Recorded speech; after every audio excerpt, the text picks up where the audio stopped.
All right. Welcome to this week's episode of Old Gold. You know me. I am your host, Eric, here with our fearless leader, Jeremy, who you also know. Today, we've got a great guest for you, who I will introduce in just a moment. Tungsten has been all over the news recently, if you've been keeping up with rare earths and metals.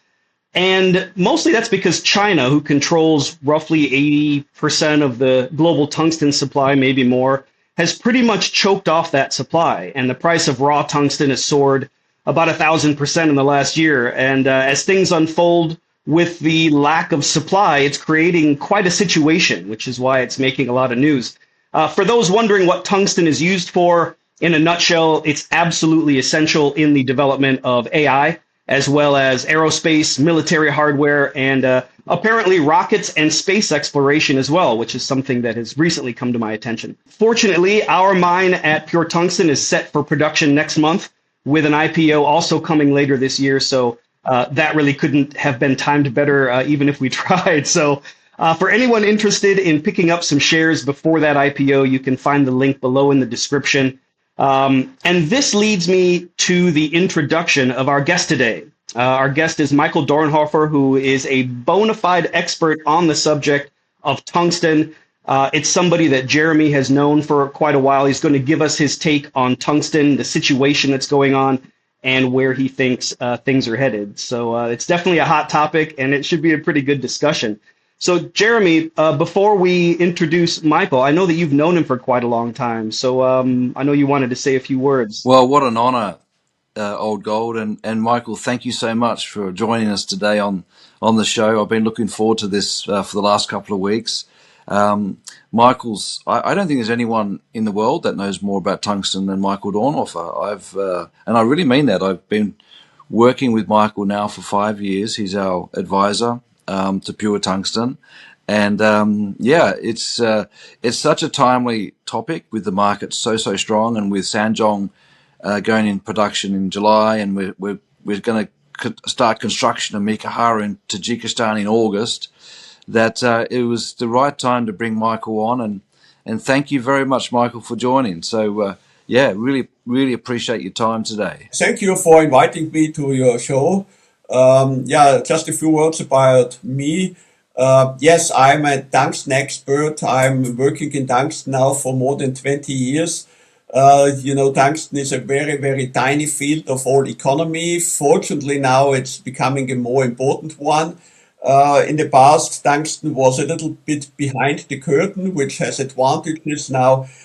Being in front on the front pages of newspapers with tungsten, of course, that changes our world. I started, my education background is mining engineering, but I was never direct working for any mines. I was working for companies producing equipment for the mining industry and so on and so on. And a little bit more than 20 years ago, I started at WBH, Wolfram Bergbau und Hütte, one of the three major non-Chinese tungsten companies. WBH was in 28, 29 acquired by Sandvik. Sandvik is the number one in the Western world in terms of tools with their brands Coromant, Seiko, Walter. Before that at WBH, when I started, I was there responsible for both the sales of the products and the purchasing and securing of raw materials. So I had to decide whether I go for the purchasing side or the sales side. And as I mentioned, I have a background in mining, so it was a very clear decision for me to go for the purchasing side, for securing raw materials. And that's where I ended up, really to be be in contact with a lot of mining projects all over the world. During my time at WBH, in 1 year, once we had 23 different mines delivering material to WBH. That is a nightmare for the logistics department. That is a nightmare for the production department, because they always have to adjust the APT plant to so many different raw materials. But on the other side, it gave stability. And, when the Panama Canal was closed or this happened anywhere in the world, it didn't affect us this much. So definitely out of this time, I have contacts all over the world, which of course I still maintain. 7 years ago, I started my own business, my own company, ISPB, Independent Supply Business Partner. It's a one-man company, and so I'm quite flexible. So that's of course always advantages, disadvantages. One problem was that immediately after I started my business, Corona came in, and so it was not possible to travel anymore, which definitely was not a good starting point for a new company. But anyhow, I survived that, and what I'm doing now is looking around on the world when someone needs material, to find someone who has something to sell, or when someone wants to sell material, to find a customer for it.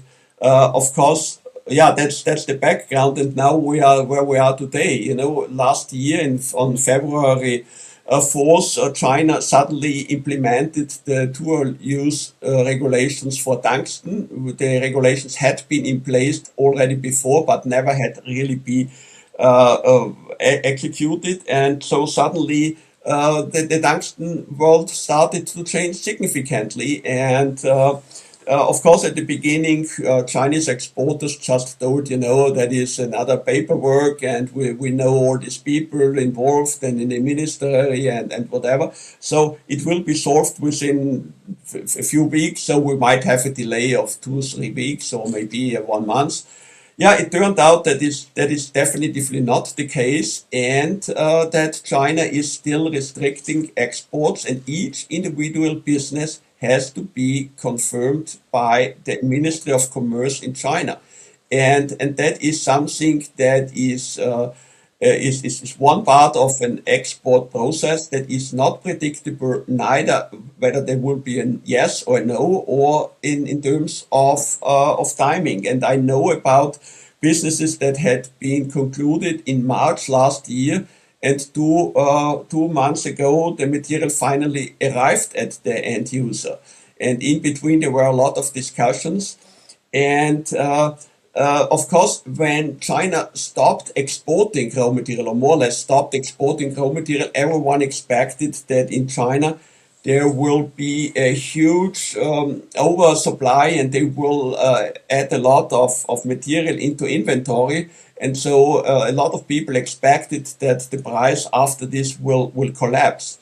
But there was another thing that was, of course, triggered by politics, but also the Chinese had warned the Western world for many, many years. And a lot of people are now complaining about China and Chinese trade policy, but the Chinese had always warned their Western customers, we are taking 80% of the worldwide tungsten production out of our soil, but we are sitting on only 50% of the worldwide known reserves.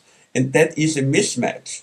And when China stopped the export at the same moment, they definitively stopped the production of illegal and small mines. What they do is, they just send an environmental inspection there, and then it's closed. That is China. And at the same moment, they reduced the mining quota significantly. And as following that, even in China, there was a shortage on tungsten raw material, which led to the situation that in China, the tungsten prices went up very significantly. In Europe and in the US, we had the situation that no material was available on the spot market. And I have to say that there's one single figure that really has a huge impact on the tungsten market, and that is fast market and the APT notation, CIF Rotterdam, CIF Baltimore, that a fast market releases and publishes always on Friday afternoon. And that has a huge impact, of course, on even the downstream industry, because there are contracts even for tools that are based on this LMP, or now fast market notation. And as there was no business reported, because there was no business done, there was a lack of material, and there is still the same situation. the internal rules of fast market tell them that they should move the notation only based on reported business. But of course, when there is no business, there was nothing reported. And so there were the argument from some people who are interested in the notations staying low, telling them you cannot move it because you have no business. And other people at the same moment phoning them in London and saying, you have to increase the prices at the notation because there is no material, obviously, for the price you mentioned, so it has to be higher. So that is something when we are talking about the tungsten market, a very, very important part, because of course the pricing is so important for everyone in this industry. And, effect out of this was that the tungsten APT notation went up from roughly 300 to 3,200. So that is definitely an increase in just 14 months that was not expected by anyone, so even not by me. And when people phone me and ask me about any forecast, I tell them, why are you asking me? I prove that I'm wrong. And I'm wrong by 1,000%, So it is definitely something that we have to have in mind, that we still have the situation. Talking now about the today's situation, which of course is quite important for everyone. In China, meanwhile, the tungsten prices dropped significantly.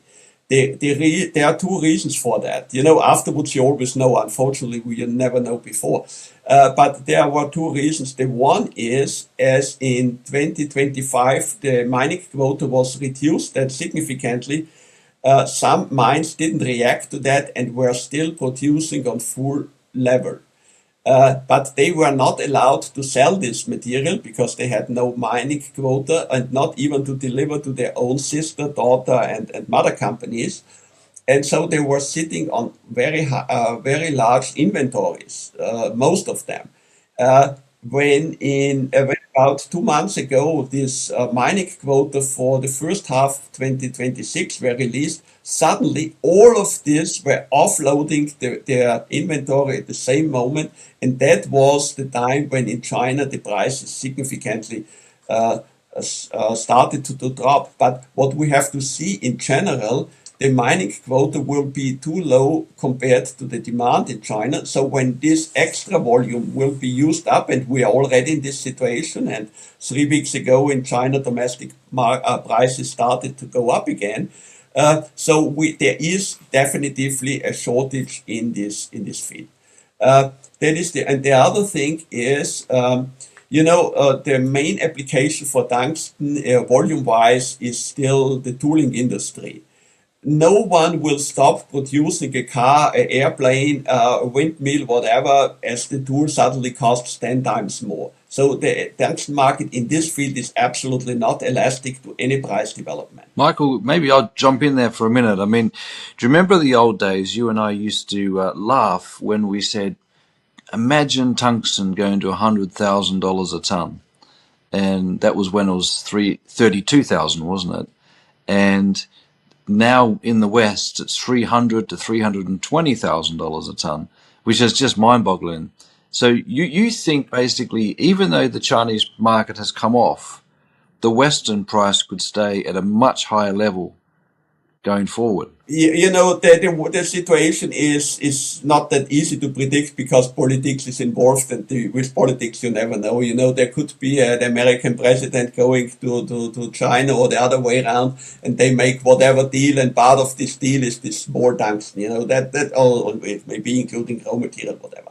So that is not easy to predict. What gives me the confidence that we will stay with high tungsten prices is definitely that China has a good reason to limit their own production, because they just, as I mentioned, 80% of the material out of the ground, 50% of the known reserves.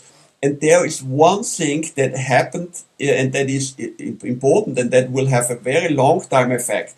when I was many years ago a student, and we were talking about energy and the limited availability of energy, everyone was dreaming of the nuclear fusion reactors. And at that time, the prediction was that in 30 years we will have it. In more than 30 years are gone. Meanwhile, now people are talking about 25 years, maybe something. But what really is the fact is, for each of these reactors, you will need at least 100 to 200 tons of tungsten for the cover. That is a huge amount. But what now turned out, and that is something that happened really, and that was discovered last year in China, was because they already have some test reactors, that the cover will have to be replaced every 2 to 3 years due to radioactive contamination. This material will not be available for any recycling, so that is really will be used, that is consumed, that is absolutely, that will be gone. And China sees now that for this future technology, whenever it will be realized in an important part. But anyhow, they know that tungsten will be key for this technology, and that is one of the reasons why they reduce now the mining quota. And as long as we are dreaming, we're all in the world are dreaming about the fusion reactor where we get the energy for free and without environmental impact and whatever. As long as the world is dreaming of this technology, tungsten will play a very key role in the future and in the prediction of the future. And that is the reason why tungsten is so important. And I really think that what we all have to do, especially the mining industry, and I'm talking with several mining projects and with existing mines, what we really have to do is, when China tries to protect their research for the future, we shouldn't give it for free. We have to insist in the proper pricing, especially now. And I know that in the past, and I was sitting on the other side of the table when I was at WPH, and I was buying raw material for the APT plant. We had contracts for constant long-term contracts very often signed long before some project went into production, because they needed for the investors to have offtake agreement in place. So the standard was to have about 78 to 80% of the LNP notation at the time, now fast market, as the price for concentrates. And as long as the APT price was some 300, 250, 300, 330, one time even 490, that was the absolute high in the past, that was a fair price. And what the argument that I used when working for WPH was, the higher the APT notation goes, the more the mine will earn, but the more we are in competition and in a bad competition situation with Chinese who are fully integrated. So the higher the APT notation goes, the lower this payability should be. That was definitely the standard, and I know that not only the WPH but all the competitors used the same model. Only the Chinese, they had a different model. The Chinese told, when we have costs of 60 or 40, 45 US dollar per MTU for conversion of concentrate into APT or oxide, then as long as we pay for the concentrate, the APT notation minus 70, minus 80, minus 90, we make a lot of money. So that was, they never had a payability calculation based on this 80%, but that was a fixed amount based on their costs and with some makeup. When now suddenly in last year the prices went up, Western APT producers were very surprised and say, how can the Chinese afford to pay now 90% of the APT notation for concentrate? But the Chinese model was never in percentage. And so that changed significantly the market. And of course, there are now long-term contracts still in place where companies like GTP, WPH, Sumitomo, whoever, might still have contracts based on this old model with, let's say, 80%, 78%. But I think what's important now for the mining industry, and that's not only for you, but for everyone in this mining industry, not to give in. When the APT notation is 3,000, and you pay 80%, someone pays you 80%, they have $600 for a process that costs them 60. Why should you allow that? And that is the reason why I really tell everyone, be careful. That is something that you should not. Of course, if the price would drop down to 500, whatever, the situation is different. But at least in contracts nowadays, all mines should really insist in having a higher payability the higher the APT notation goes. And that is something I'm not getting tired to tell that everyone, because I think that is so unfair, to give them APT. But the problem at the moment is, to be honest, it's a little bit difficult to say that in public, but in reality, at the moment, there's only one independent APT producer who can sell APT oxide on the market, and that is Masan Nuifao in Vietnam. They say they use this special situation that we have now to pay back their loans and whatever, and they have high debts. There are some figures in the market. I will not repeat them. Michael, maybe if I interrupt, because you and I have talked at length about this subject, because one of the reasons tungsten is at $300,000 a ton is because no one's built tungsten mines for the last 40 years in the West, and many of them closed down.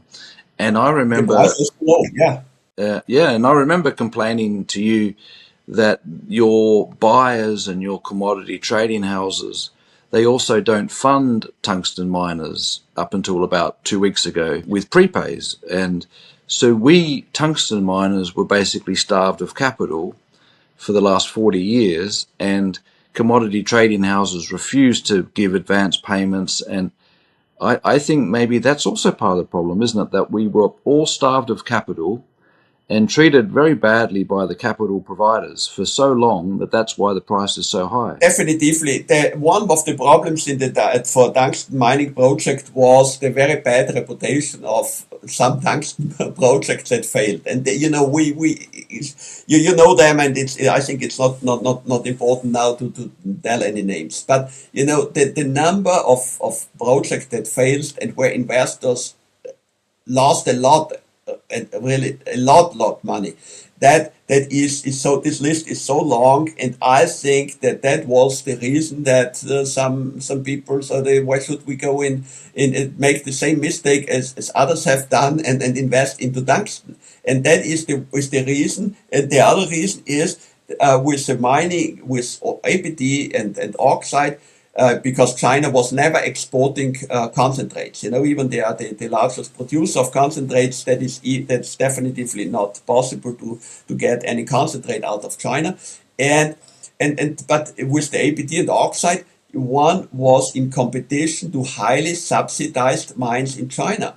And the reason for that is that this tungsten, not only the tungsten mine, but some other mines, they are in very rural area, and it was the politic of China to keep these people there, to give them work there, and not that everyone in China just goes to Shanghai, Beijing, whatever. And I think that therefore they highly subsidized it. And I have seen mines in China where 4,000 people were producing exactly the same amount of tungsten concentrate as 40 people underground and 30 in the ore dressing plant in the mine of WPH in Mittersill are producing. That the labor costs are so high, and I was there and I saw 1,800 people. You cannot imagine what it is. 1,800 standing on conveyor belts and hand sorting quartz and wolframite. And I talked to this guy and said, "Why are you doing that with so many people? There are machines can do it much better." And he said, "I have to pay them anyhow because I get the subsidies for that."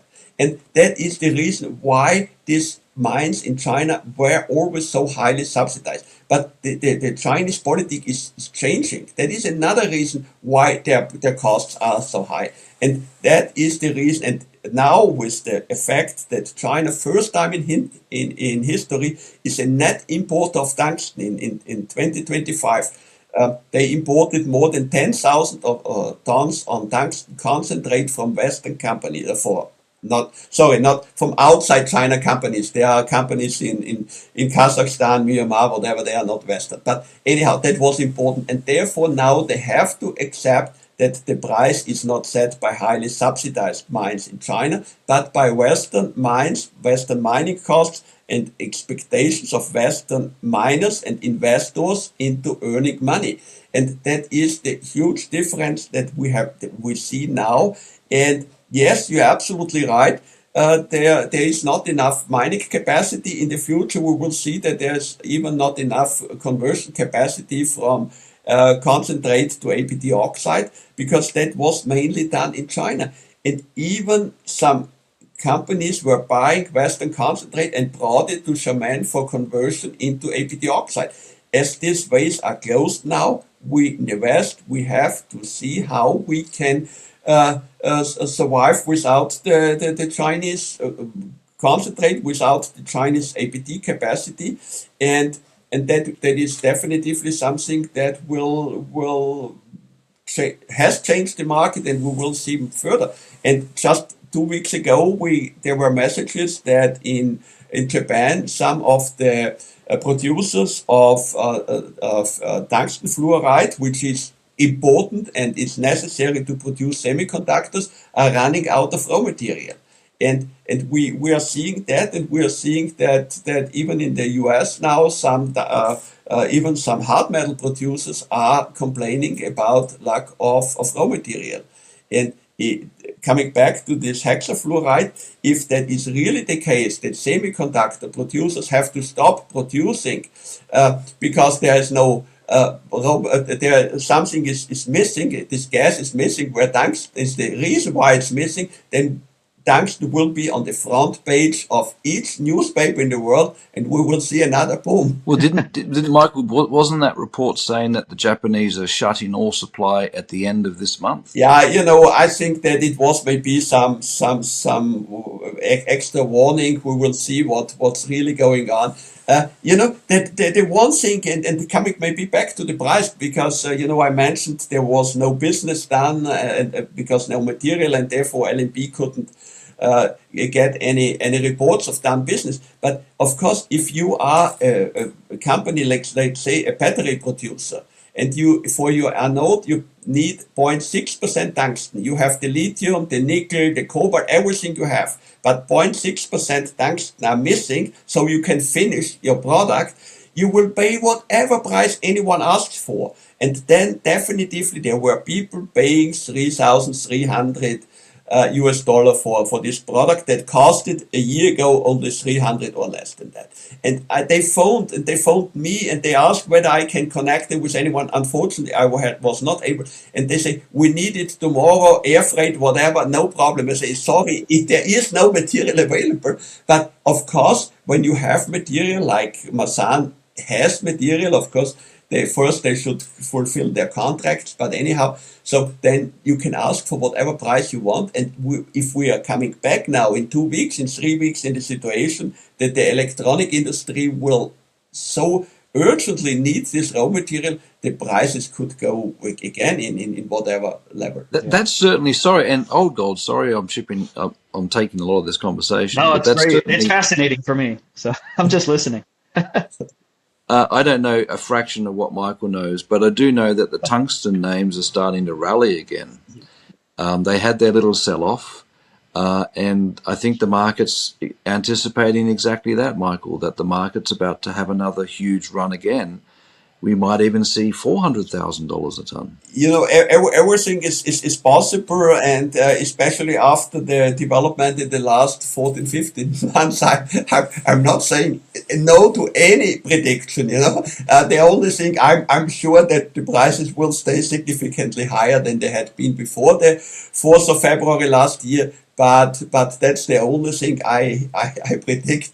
and how high it could go, we will see. We have the situation in the for military applications. In the past, about 4 to 6%, some say 8% of worldwide tungsten went into military applications, and that was only in China, in India, and in Pakistan. In the West, no one, because there were huge inventory on weapons. Why should they produce new? But suddenly, due to this Russian war in Ukraine, everyone, and now in Iran, so suddenly people see that it's important, and now, of course, they are asking for this material, but the problem is that the ammunition producers don't have the capacity to increase the production from one day or to the other. So inventories on ammunition will go low, and therefore we will see an effect out of this for several years. Only step by step, the consumption of tungsten in this field will increase, and so that is another effect. And the other thing that happened in the past, the U.S. had DLA, Defense Logistic Agency, a huge inventory on tungsten, and each year they tendered material, and they sold material off this inventory, and that was a very important source of raw material for Canner Metal, for GTB, for others. But now they are looking for material, and it's again, if they get the order to buy 1,000, 5,000, whatever done within a year to fill up the inventory, they will pay. They will not ask for the price. They will ask for the price, but at the end they will pay it. And so there are really effects that were completely out of any thinking in the past. Wow. It is fascinating. And the other thing, sorry, oh God, I'm keeping on hogging this show with Michael. It's fine. But Michael, your job is to find new mines in the West, and obviously Pure Tungsten starting up Sanjong next month. The only other new mine I can think of in the West starting this year is Almonte's Sandong mine up the road from us. Can you think of any other mines in the West starting this year? We were talking about that some tungsten projects in the past failed to different reasons, mainly due to price reasons. There are definitively some plants somewhere in the world that could start relatively fast. Here, one would be Hamilton, definitely. That's something that on today's price level, it's easy to operate them and make some money. They are still working on financing it, and after that is clear. It might take them a few months to come on stream. Another project that was even more likely to start fast is La Parrilla in Spain, but in the past there was definitively problems with the authority. I don't want to say that in public in detail what happened there, but anyhow, the big question is, when you are not cooperating with the authority, but do absolutely the opposite, then it's the question whether how long it might take to get permits. What is sure, the grades are significantly lower than in their forecasts and whatever. But again, on today's price level, you can go in your garden and take maybe a little bit out and look how much tungsten is in. So it is definitely they could come on stream relatively fast. Could Hamilton more likely, La Parrilla? It's a question, it's owned by someone who has enough money. They could definitely, from the financial point of view and investment, they could start it. It's definitely a question of permitting. And we have to see. You mentioned Shandong. It took Almonte 11 years to start it. With all the permitting and then especially and the most consuming part of opening a new mine is permitting. Of course, now in the US, the situation might be different and whatever, and there might be a fast track to permitting in the US. But in the Western world, in the rest of outside of the US, starting, when you say, I want to build a mine here, there are so many neighbors against you, and they are voters. You have one vote, but they have a lot, so you will not be supported by anyone. And that is the reason, and therefore there are definitively, due to the high price now, so many projects suddenly on the table. I'm skeptic about them. And the other thing is, make a mathematical calculation. When China stands for 80% of the worldwide tungsten mining output, 80,000 tons. If they reduce their mining quota by 5% each year, more than one new significant Western mine, or at least mine outside China, has to start just to compensate this.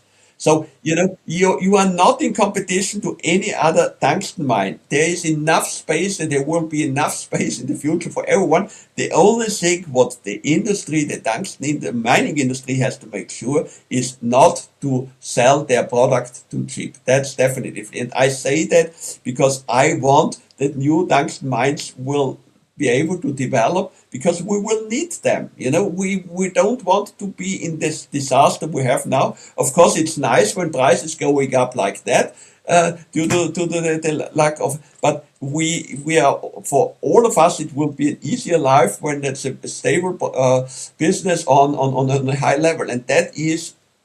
Everyone has to make sure that he doesn't sell his product too cheap. All of these mines are now in a strong position, and you have to use it. Michael, can I just go back to that point? So you mentioned 4 mines, one being Sanjong, which we're starting in July. The Hamilton is Tungsten West in the south of England. Now, I was with lunch with one of the large shareholders yesterday. They think it might come on this year, but probably next year.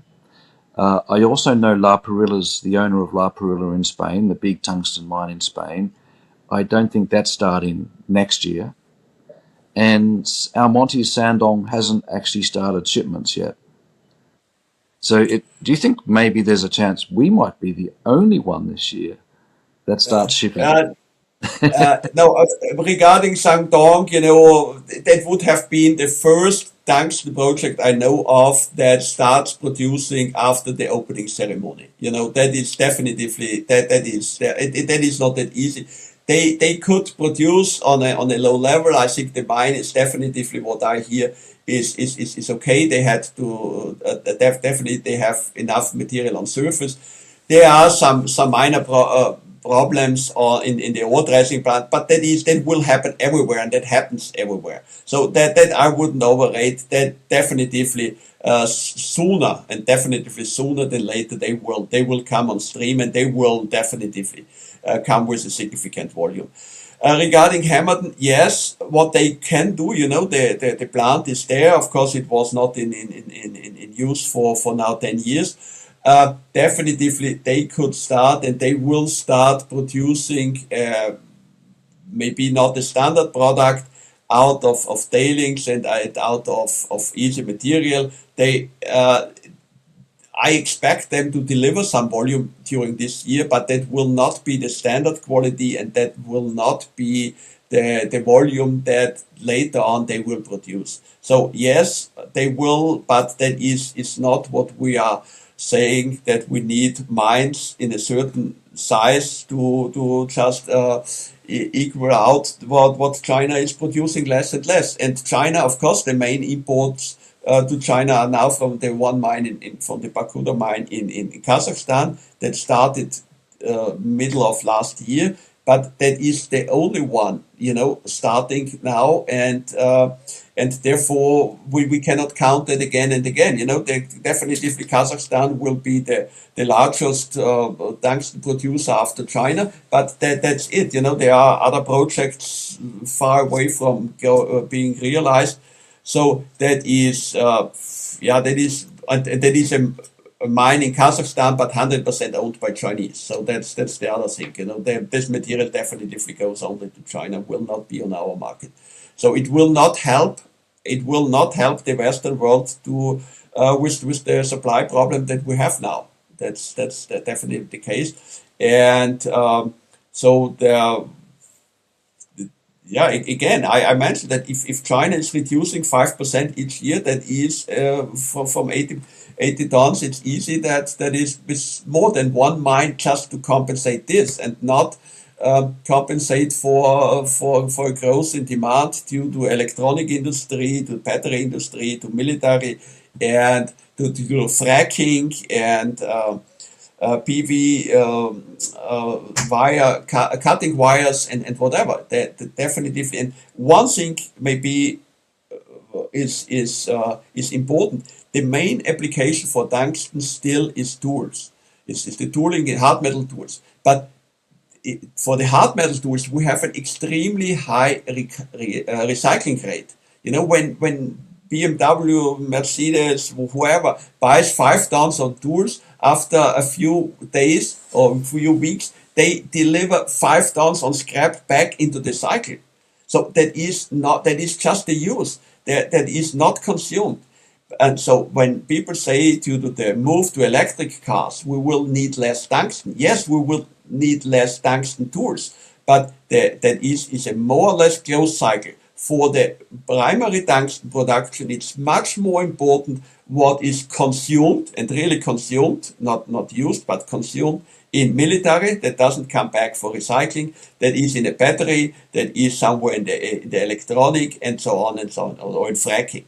That is the important parts that are the growing applications for tungsten, and they are all really consuming the tungsten. And in the future, we will have the fusion reactors which consume tungsten, a huge amount of tungsten, and that is so different. And when people in the ITA or Argus or whatever say the consumption of tungsten will go down due to the move of the car towards electric industry, yes, it's correct, but only for tungsten tools and not for the primary tungsten consumption. I don't see that this way. There's so many areas of. I didn't even know nuclear reactors needed tungsten.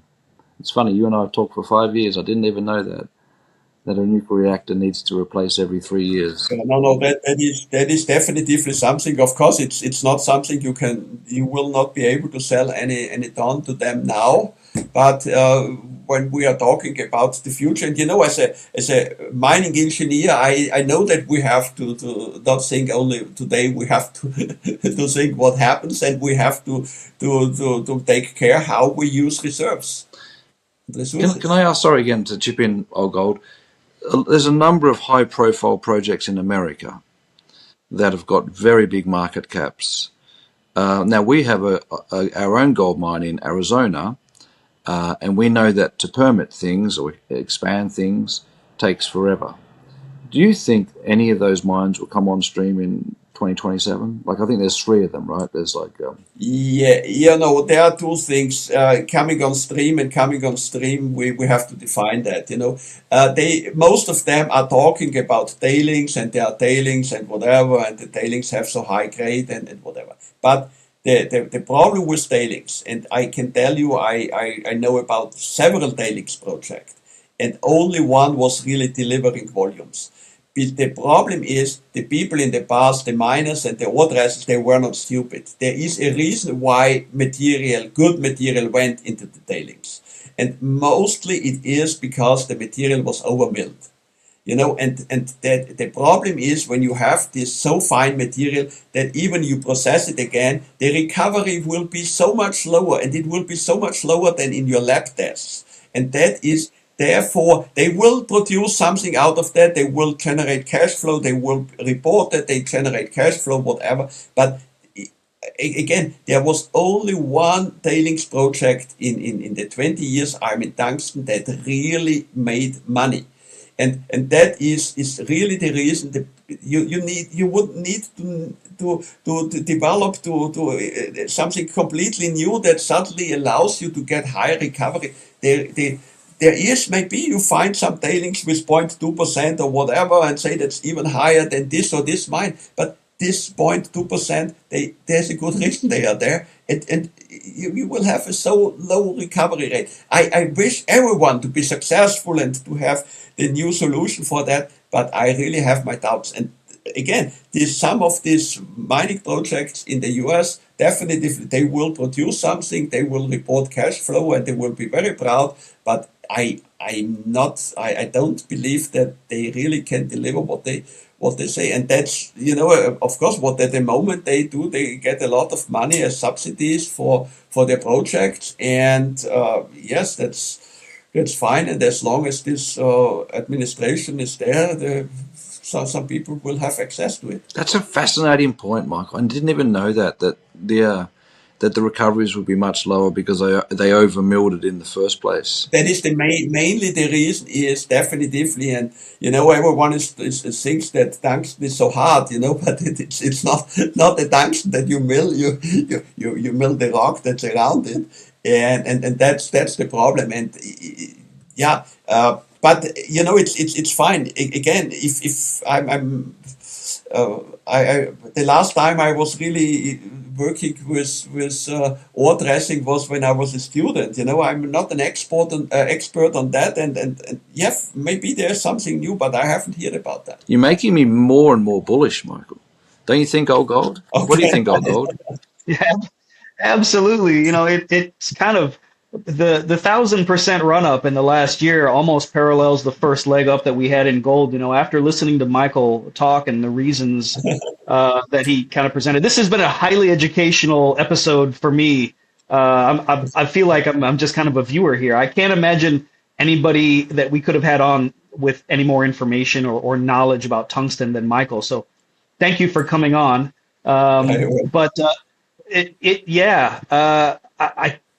I suppose the next leg up in tungsten could be as explosive as the next leg up in gold is going to be.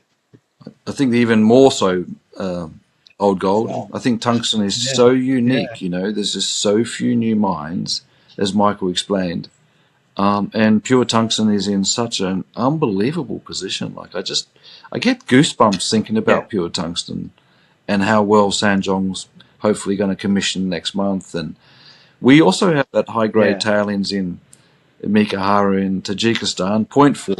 Yeah, sorry, I do not want to disappoint you about that, but I just warn you. I wish you the very best for that, but be careful. It's really in the lab you can get each atom of tungsten out. Of whatever you put in, but you have to do it in industrial scale, and that is a huge difference. Yeah, it's fascinating. Well, luckily we have a mine to develop there as well, besides the tailings. So maybe I prefer mines and tailings. OldGold, you went to Tajikistan. You saw Mikahara. What did you think? I did. It was, well, first of all, 93% of Tajikistan is mountains. It's just above Afghanistan geographically. I didn't know really where it was or what it was about. It's a beautiful place. We stayed in Dushanbe. When we went up to the site, it's absolutely stunning. If you've ever seen any footage of like northern Afghanistan and the jagged snow-covered mountains up there, it's stunningly beautiful. The oxygen's a bit thin, so as you start to walk around, you find yourself, if you're not conditioned to it, a little out of breath. But very, very impressive. We basically saw the tailings. And the fact that we have secured that, under the umbrella of pure tungsten is just super promising, because we're going to develop that mine. And between the asset that we have in Korea, which is the main mine, plus what we have in Tajikistan, once we go into production, and by the way, I want to clear up for the viewers. We originally kind of put out the word that we had closed the round of funding for pure tungsten, and now it's open again, Jeremy. And I want to sort of clarify that for people. We had originally closed the round of funding for pure tungsten for the 50-cent round, and now it's open again. And so I want to, just for the viewers, kind of clarify, because we get a lot of questions from potential investors of, I thought it was closed, it's open again, and there's a really good reason for that. So I just kind of wanted you to go through that and reassure everybody that everything's actually really good and it's a positive thing. It's a super positive thing. We raised, before this reopening, we raised 15 million Canadian for the restart of Sanjong, and also for advance the work at Mikahara in Tajikistan. Last week, a very large investor who's prolific in big names in tungsten approached us for a sizable investment. And I went to the board and they said, well, if we do that, take that money, would like to just show that to our OldGold listeners as well. So we're going to take another 5 million and that offer will close next week because the demand is exceptional. At that 50-cent round, we're valuing our whole business at 1/50th the value of Almonte Industries that's up the road from us, and we might just start producing before them in Korea. So that's the reason it's a short window to reopen. If you're interested, the valuation's only 135 million Canadian for two world-class mines, two long-life, low-cost mines in Tajikistan and South Korea.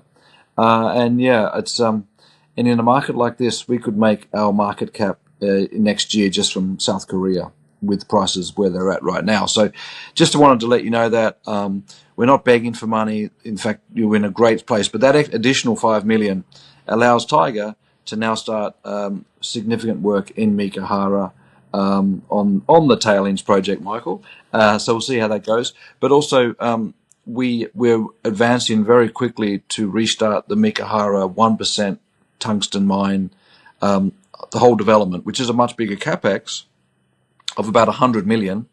But we look like we're going to get significant funding from the Korean government on that. So in a great place. I think Pure Tungsten's in a really special place right now. And yeah, really. And it's just such a privilege, Michael, to talk to you. Like, I learn so much every time I listen, and every time I call you, I just learn so much. Don't you think, OldGold? Absolutely. So I really want to thank you for coming on, Michael. I know that your time is valuable. You've got a business to run. And this has been really a masterclass in what is happening right now with tungsten. It's been in the news a lot, and I think a lot of people just don't really understand the ins and the outs and the finer nuances of the market. And you're in a very unique position to know all of that stuff. So I really want to thank you for coming on and spending your time with us, because it's been an absolute education for me and for anybody who's watching. Okay, you are absolutely welcome. Thank you very much, and good luck. Thanks. All right, guys. Jeremy, do you have anything else to add before I wrap it up? No, just thanks again, Michael. Always a pleasure, mate. And just click on the link below if you'd like to get in contact with Eric, Ed, Max, Jennifer. We just hired Jennifer and Jamila and myself. So happy to always talk. But yeah, Pure Tungsten's in a really amazing place right now. I could not be more excited. And yeah, thanks again, Michael. What a great hour. Masterclass. It was a masterclass, wasn't it? It was indeed. I was fascinated by everything that was being spoken about. So I want to thank you guys for watching. I want to thank Michael and Jeremy for spending their time with us today at OldGold. So this is it for this week. Until next week, I hope everybody has a great and prosperous week. We will see you again in about a week. So until then.